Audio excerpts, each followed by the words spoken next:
E 4. Yang ini. Nah, yang ini. Yang ini. Nah, D5. Sebenarnya ini seperti perang ya. Yang kita perebutkan adalah daerah yang strategis, yang vital. Ini sebenarnya kan kerajaan ya, ini perang ya. Kita itu mau perang. Senjatanya ya ini ada benteng. Kita naik kuda, naik gajah. Ini raja, menteri, panglima. Ini benteng. Nah, ini prajurit. Prajuritnya yang kecil-kecil ini kopral yang mati yang kecil-kecil ini mati tidak apa-apa nanti. Ini berada di depan ini. Kalau di tentara apa? Infanteri. Kemudian sekarang saya tanya, kalau langkah awal H3 menurut kalian jelek apa baik ini langkah ini? Kenapa jelek? Kenapa langkah H3 pertama ini kok jelek? Karena langkah ini tidak memperebutkan peta tengah. Cuma gitu ya. Misalnya ada lagi langkah kuda ke sini. Ya ada ini yang melangkahkan gini pertama. Baik apa jelek? Ya jelek, tidak memperebutkan peta tengah. Kaki kuda yang satu di luar sini. Ya jelek. Langkah yang paling baik adalah kuda ke sini. Ada dua kaki yang berada di tengah, yaitu D4 dan D5. Kemudian ada lagi, berarti langkah ini adalah termasuk langkah pertama yang bisa kita kategorikan sebagai langkah paling baik, D4 atau E4. Kenapa? Karena ini langsung masuk ke peta tengah. Langkah C4 kira-kira bagus apa enggak? C4 ini ya bagus juga. Karena apa? Karena kan satu kakinya dia kan ini ya mempengaruhi peta tengah sini. Ini kakinya ini yang satu. Walaupun dia sendiri belum di sini, tapi dia kan juga memperebutkan sini. Kuda lawan nggak bisa ke sini. Nah, ini bagus juga, nggak apa-apa.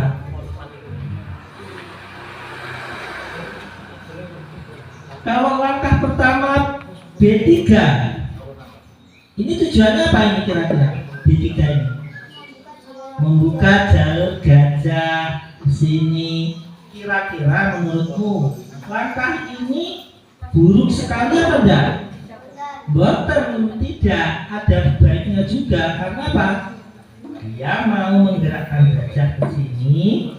Tujuannya gajah ini dia akan kakinya ini dia mempengaruhi atau masuk ke peta sentrum. Bagus juga, namanya ini fianseto. Bagus juga gajah ini di sini. Jadi ini adalah langkah fianseto, maksudnya gajah ini mau ke sini. Bagus juga, tidak apa-apa. Yang penting nanti setelah ke sini dia didukung oleh dua ini maju, memperebutkan peta tengah atau namanya peta sentrum. Jadi nanti catur itu sebenarnya adalah perebutan peta tengah. Itu prinsip yang pertama. Yang kedua adalah yang kita sebut sebagai tempo. Tempo itu waktu. Waktu untuk apa? Waktu untuk mengeluarkan buah catur. Saya ambil contoh ya. Kutip angka ini berapa? Tujuannya itu mengeluarkan ini ya, cepat mobilisasi. Kemudian lawannya misalnya angka ini jelek. Misalnya lawan lagi, dia mau perebutkan sentrum terus, kemudian lawannya ke sana. Ini kemudian kuda dengan gajah sebaiknya lebih dulu mana jalannya? Lebih dulu kuda, karena kuda kakinya pendek, harus di depan.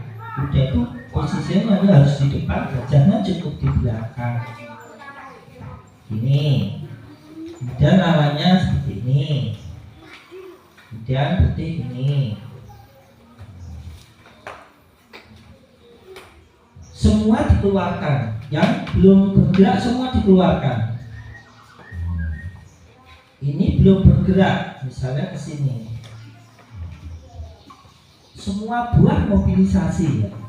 Setelah ini bergerak perwira ringannya baru rokade. Rokade itu sifatnya hampir wajib ya, harus rokade karena untuk mengamankan raja. Misalnya ini. Kemudian yang belum gerak apa tadi? Yang belum gerak buah putih. Menteri itu letaknya di depan sini apa di belakang saja? Belakang, karena ini harganya mahal. Nanti kalau ketangkap kuda kita rugi, dia di belakang aja. Ya begini. Buah putih yang belum gerak apa tadi? Yang urung nyambut gawe. Benteng yang ini. Kalau saya mau jalan benteng ke sini, notasinya gimana? Kemarin. Benteng A D1. Benteng ini letaknya di belakang untuk mendukung serangan. Ini rokade. Setelah ini ada satu lagi langkah yang untuk kita menyerang itu satu perwira putih belum siap. Saya tanya, perwira putih yang belum siap kira-kira untuk menyerang yang mana? Perwira putih itu yang ini perwira berat, ini perwira ringan. Gajah sama kuda ini perwira ringan. Ini perwira berat yang dua ini. Kira-kira loh kalau kita pegang putih mau menyerang, perwira mana yang belum siap? Benteng yang mana? Benteng yang kanan apa yang sana? Yang kiri? Yang kiri ini belum siap. Dia siapnya di mana? Dia siapnya di sini. Kenapa katanya? Benteng ini kok belum dikatakan belum siap dan siapnya di sini? Kenapa? Ya. Punya jalan. Ya nanti ya punya juga ini nanti kan nggak bisa jalan sini. Apa alasannya apa? Ya alasannya seperti tadi loh. Saya bilang prinsip yang pertama tadi.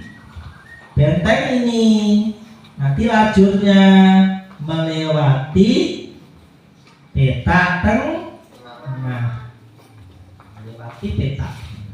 Ini juga demikian. Jadi pusat serangan nanti kita bertempur di pusat sini. Misalnya menteri jalan sini. Sekarang saya tanya, kalau posisi seperti ini unggul mana? Unggul putih. Apa indikasinya apa kalau unggul putih? Satu. Apa kalau dikatakan unggul putih? Yang pertama adalah kita lihat berapa buah yang ada di peta tengah putih.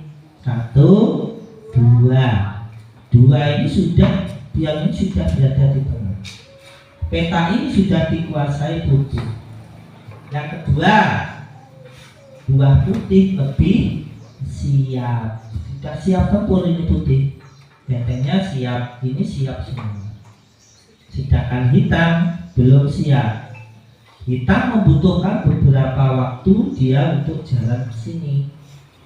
Setelah seperti ini, nanti putih memulai serangan. Kalau sudah siap, memulai serangan. Jadi kalau kalian nanti buahnya belum siap, jangan melakukan serangan. Jangan melakukan serangan. Bagaimana cara melakukan serangan? Ya nanti bisa nusuk ini juga bisa. Jadi melakukan tusukan.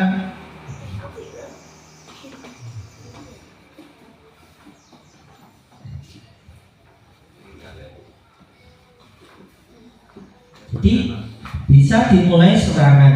Misalnya kuda juga bisa. Ini. Jadi putih lebih atau persiapan ini juga boleh. Misalnya kita melangkah begini. Bahkan kita bisa menangkap kuda yang berada di pinggir. Bisa mulai serangan ya lebih dulu. Ini belum siap. Kita sudah mulai serangan. Kudanya bisa tertangkap misalnya. Menyerang sana. Kuda jelek itu diserang. Jadi putih bisa mengambil inisiatif lebih dahulu. Prinsipnya perebutan petak tengah, kemudian tempo itu hubungannya dengan mobilisasi buah. Semua buah dikeluarkan, jangan sampai ada yang terlambat. Jadi dua bidak tengah dimajukan ini tujuannya juga untuk mempermudah mobilisasi kuda dan gajah biar cepat dia mengambil posisi untuk melakukan serangan. Benteng mendukung ini nanti bila tercipta lajur-lajur terbuka. Kalau sudah lajur terbuka, benteng ini nanti bisa ditumpuk ya. Kalau ada lajur terbuka, benteng segera ditumpuk dan memperebutkan lajur terbuka. Lajur terbuka itu tidak ada buah sama sekali.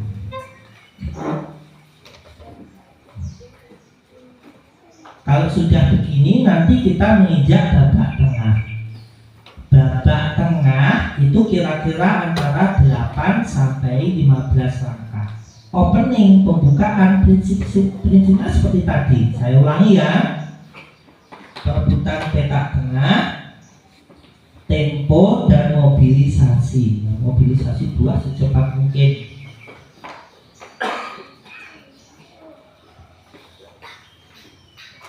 Misalnya diteruskan. Sekarang saya tanya, kita melangkahkan buah yang sama beberapa kali untuk pembukaan itu baik apa buruk? Buahnya sama ya jelek. Karena apa? Karena itu nanti memperlambat persiapan kita untuk menyerang. Keterlambatan kita mempersiapkan pernilaian lain untuk menyerang. Itu tempo atau waktu. Jadi ada 3 prinsip untuk opening. Jadi itu kalian terapkan dengan sebaik-baiknya. Nanti kalian itu tidak akan kalah cepat. Minimal kalian nanti masuk babak tengah. Babak tengah itu antara 8 sampai 15. Bagaimanakah prinsip-prinsip babak tengah? Prinsip babak tengah yang sudah saya sebut kemarin. Gajah dengan kuda prospeknya lebih baik mana? Gajah untuk posisi terbuka. Jadi tidak selamanya ya. Ada juga posisi meruat bulat itu kuda juga lebih baik. Gajah berdua pada lajur terbuka itu kekuatannya hampir sama dengan menteri.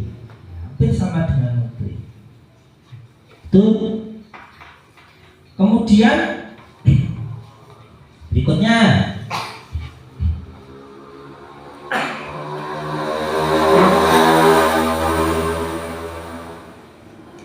bidak seperti ini ya. Ini prinsip-prinsip babak tengah. Ini namanya bidak apa namanya? Bidak yang tidak bersama atau tidak bergandengan dengan teman yang lain, namanya bidak apa? Terisolasi atau terpencil. Bidak yang menyendiri ini bidak dengan ini saling mendukung. Bidak isolasi ini, bidak terpencil ini baik apa buruk? Buruk, mudah sekali diserang oleh lawan. Jadi kalau nanti lawan atau lawan punya bidak terisolasi, ini adalah nanti peluang kita untuk menyerang ini. Kalau pionnya ini jatuh, berarti kita sudah punya keunggulan 1 bidak. Kalau keunggulan 1 bidak, caranya gimana? Kalau kamu unggul 1 bidak, memorimu gimana? Caranya gimana untuk memenangkan pertandingan? Semua buah yang besar ditukar. Nanti ya, ditukar itu ya dibangun, terus nanti selisih satu bidak. Setelah satu bidak, catat gampang sekali ya. Kalau selisih satu bidak ya dua adep-adepan gitu habis kita punya satu bidak. Itu pemikiran sederhana. Bidak tumpuk begini bagus apa jelek? Jelek. Ini seperti satu bidak.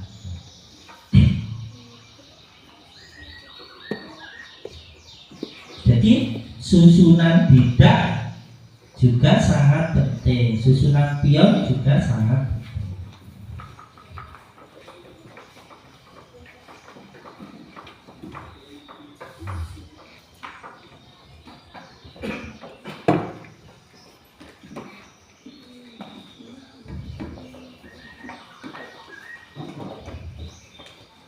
Nah, saya enggak batuk.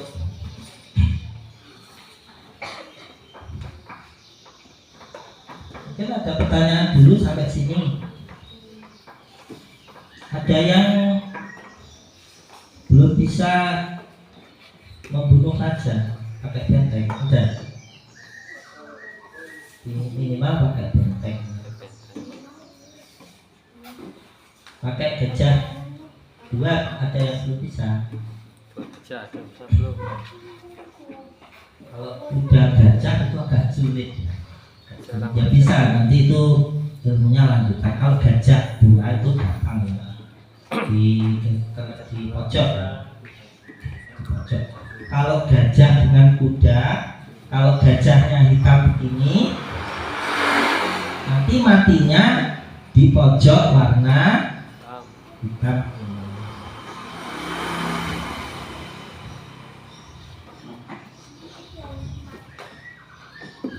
Jadi kalau gajah, kita punya gajah hitam, nanti lawan matinya di pojok yang warna hitam.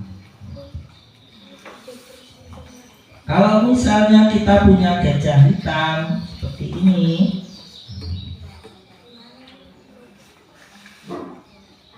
ini menang siapa? Putih bisa menang apa enggak nih?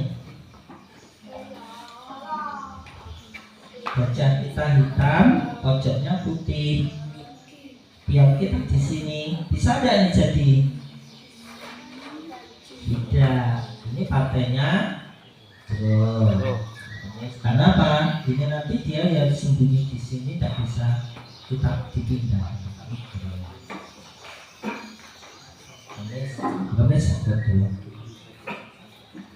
Kemudian babak tengah dan babak akhir itu yang paling mempengaruhi adalah kreativitas kalian sendiri.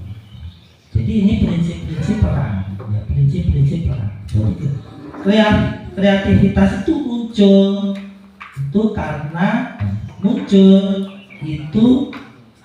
karena kalian sering bermain. Jadi orang bijak mengatakan prinsip seorang pemain itu main terus. Teori itu sambil berjalan. Setelah kalian notasi kalah, nanti kita evaluasi. Jadi nanti hari ini kita main.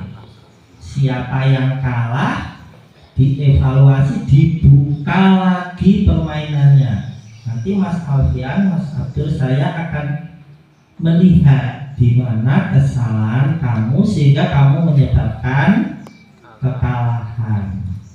Caranya gimana untuk memperkecil kekalahan? Kalian itu sebenarnya boleh menulis notasi dulu sebelum melangkah. Misalnya pada saat pembukaan itu kan masih gampang ya. Nanti pada saat tertentu kita perlu membutuhkan langkah yang sangat krusial, sangat yang penting, langkah yang sangat mempengaruhi permainan ya.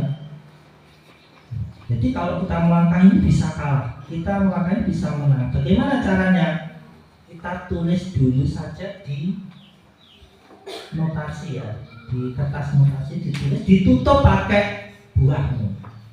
Ditutup dulu Setelah itu diteliti lagi, langkah yang mau kamu jalan itu diteliti lagi.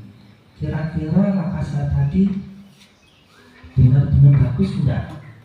Biasanya yang itu kena gratis ya, harus muncul suwi bersama aku enggak kena gratis biasanya. Itu langkah.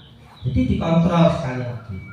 Kalau misalnya dikontrol, oh langkah saya tadi jelek, bawa setipo atau dicoret-coret itu enggak apa-apa.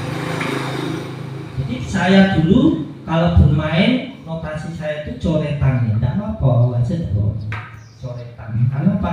Setelah saya teliti lagi langkah saya itu ternyata jelek. Enggak apa-apa diteliti lagi. Setiap langkah lagi yang sifatnya script ya penting ya, langkah tulis ya, ditulis dulu, ditutup pakai buahnya atau ditutup pakai apa itu dibalik itu. Kemudian kalau sudah diteliti, kalau sudah dapat baru jalan. Jadi pelan, tidak usah seperti saya pelan. Kalau opening itu agak cepat sedikit tidak apa-apa. Nanti kalau sudah babak tengah, akhir langkah-langkah yang penting itu pelan-pelan saja. 1 jam itu lama loh ya. Incrementnya itu 10 detik. Setiap langkah tambah 10 detik. Kalau langkahmu cepat itu tambah terus. Tidak akan habis ya. Jadi tidak usah bergesa-gesa.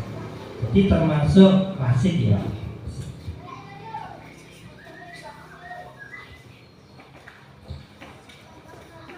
Mungkin ada pertanyaan sampai sini. Untuk hari ini nanti tolong dinotasi, dan setelah kalah jangan langsung main ya Mas Abdul, Mas Alfian ya. Dievaluasi, kita evaluasi gitu ya. Jadi setelah kalah dibuka lagi partainya, dibuka lagi kesalahannya di mana baru dibetulkan supaya tidak terulang-ulang.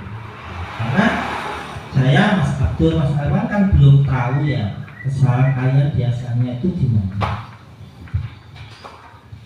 Nanti seperti itu ya, dievaluasi satu persatu. Kelemahannya apa Pak? Ya, Nulisnya keliru, kadang kelemahan itu tidak kena dievaluasi. nulisnya salah. Kadang saya cek itu Nanti nulisnya dibenerin nih. Nah, gitu. Kira-kira ya hafal loh. Pemain saya ini hafal ya. Kalau main itu awal sampai akhir ya. Kon belain apa? Nulisnya kudu bener. Kalau anak-anak nanti juga harus hafal ya. Belain nek sing nyempar apa? Hafal. Saya ini hafal ya. Main awal sampai akhir itu apa? Saking lek ngotot. Ya. Hafid. Coba Mas Abdul dicarikan lawan-lawan yang sebentar. Atasnya juga boleh ya. Misalnya Anissa lawan Rajendra yang levelnya di atasnya gitu boleh Mas Abdul. Okay. Yang level-levelnya yang sama ya dia. Monggo masuk. Persaingannya. Kemudian nanti setiap kita evaluasi bersama. Ada 3 pelatih Abdul ya. Kesalahannya di mana? Apakah fatal atau tidak? Openingnya sudah benar atau belum? Belum. Kalau misalnya jalan, saya beri contoh-contoh openingnya pembukaan. Misalnya begini. Saya beri contoh-contoh pembukaan yang sudah terkenal di seluruh dunia, biasanya dipakai oleh pemain-pemain dunia.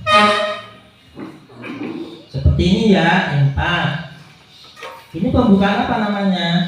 Ini pembukaan yang paling saya senangi kalau saya pegang hitam. Empat namanya C5. Pembukaan apa namanya? Sicilia. Ini cirinya Sicilia. Biasa saja ya, tidak.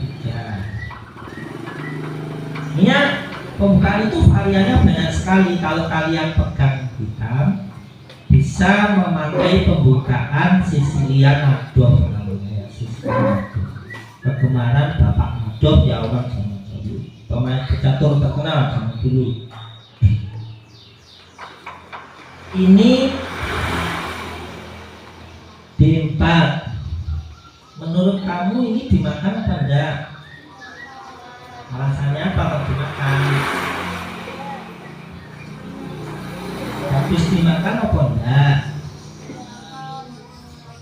Pion ini dengan ini nilainya lebih tinggi mana? Lebih tinggi pionnya putih. Kalau kenapa kok lebih tinggi pionnya putih? Ini kan pion sentrum ini. Ya kalau ini kan pion pinggir, no? Kalau lebih tinggi ini dimakan ya. Cuma putih nanti punya kuda di sentrum, tidak apa-apa sementara. Kudanya ini nyerang sini,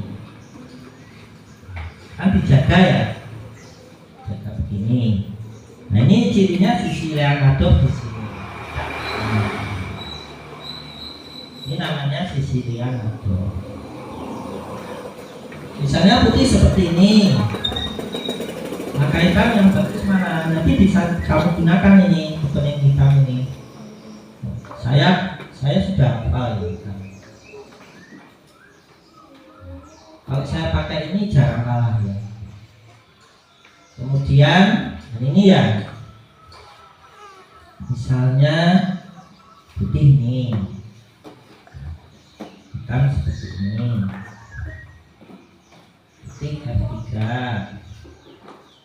standar ya hitam seperti ini.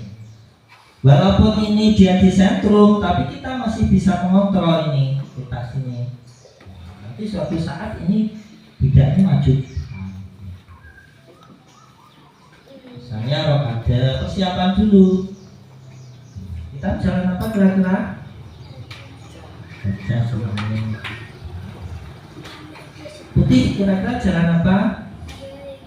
Yang belum gerak. Ini kan rokade. Kira-kira putih jalan apa? Benteng. Misalnya di sini. Kemudian hitam jalan apa yang bagus? Yang belum gerak mana? Belum gerak. Gajah dicarikan tempat. Misalnya gini kan diusir ya, mundur dulu. Gajahnya punya hitam. Putih kira-kira langkah apa yang belum gerak? Bisa benteng. Kira-kira hitam jalan apa? Perwira yang belum gerak apa hitam? Benteng yang mana? Yang dia dicari kira-kira yang bagus di mana?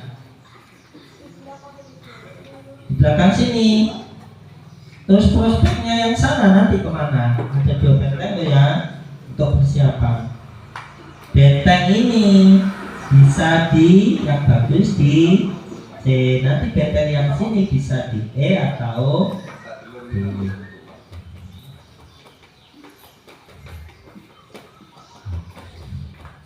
Misalnya geser dulu.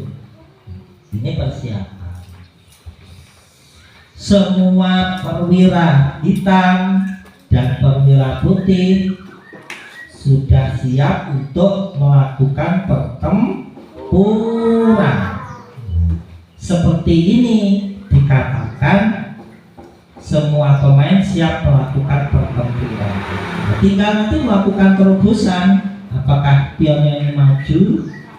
Yang digunakan untuk melakukan terobosan ke lawan, perwira apa yang bagus? Buah apa yang bagus, maaf? Untuk melakukan serbuan pertama, buah apa? Menteri. Untuk serbuan, untuk menerobos dari sana lawan, menerobos dari sana lawan. Misalnya lawan di sana. Kalau lawan yang TV kalau sing terobos zaman dulu ya, ini kan pertumbuhan. Kalau zaman sekarang yang bagus apa untuk terobos? Ya pesawat terbang. Kalau zaman dulu ya prajurit ini yang kecil-kecil ini digunakan untuk melakukan terobosan. Terobosan misalnya maju. Ini maju gitu, didukung oleh dari belakang. Melakukan serbuan. Itu dikatakan melakukan terobosan. Jadi bidak, pion itu dua catur yang sangat berperan dalam melakukan serbuan pertama kali. Kalau sudah didukung oleh kuda, perwira ringan dan perwira. Setelah bangunan seperti ini sudah masuk babak tengah. Babak tengah ini semuanya sudah siap melakukan pertempuran. Kalau bangunan kalian belum mencapai seperti ini, masih ada perwira yang tidur, benteng yang tidur, jangan melakukan serangan. Itu dikatakan belum siap. Ini adalah salah satu contoh pembukaan apa tadi? Sisilia Nado.